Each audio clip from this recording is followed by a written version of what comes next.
let's come to the Indian team. Do you think India has picked the right bowling attack, as they have only one pacer who can click 140 Ks, and that is Jasprit Bumrah? Yeah, look, it's always a hard one, isn't it? The Indian attack is probably, in relation to its batting group, certainly not as strong. But, I think Bhuvneshwar Kumar could surprise a little bit, because in Australia he should be able to get the ball to swing in those first couple of overs, which may mean he's a dangerous option and may pick up a wicket or two. So I think they're really relying on that type of bowler to assist Bumrah.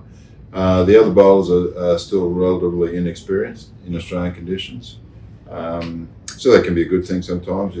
You're not afraid of what's in front of you. You just go out and play.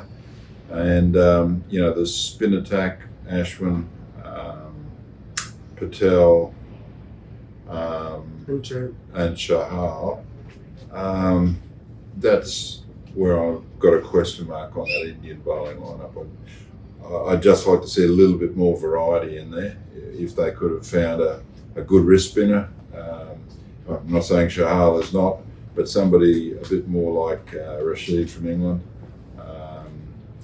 that provides a little bit of difference into that attack. So, what do you think? What is more important in Australian conditions, in particular in T20 format, the variations or the pace, which will affect more?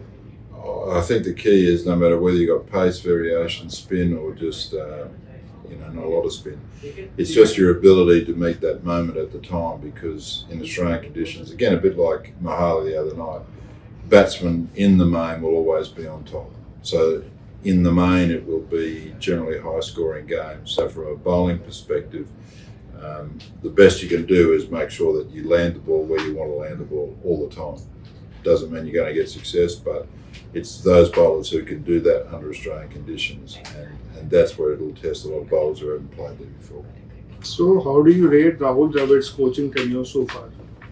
Well, it's only a very young career. Yeah. It's not even 12 months, is it? I don't think.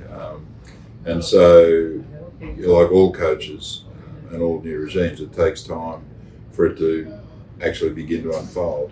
But I think, Dravid's a very intelligent person, a very good communicator, huge amount of experience in international cricket, works very well with everybody. So I just think, over time, I think you really see the benefits of having Rahul as head coach of India. As it happened with Dravid in recent times, do you think if there are so many captains in the team playing in the same year, it impacts the strategy of the coach, how he is going to make strategies with every different captains in every different series? Not necessarily. In fact, when I was coach, I really enjoyed that there were so many either captains in the room or potential captains in the room, because that meant that they had some very, very good ideas about how they wanted to play the game. It meant that on the field you knew that there would be good decisions being made on the field, whether you're a captain or not a captain. So I think it can be a real advantage, provided that you can harness that knowledge. And I think that's what I was just saying about Dravid. I think he's that style of coach who will be able to do that.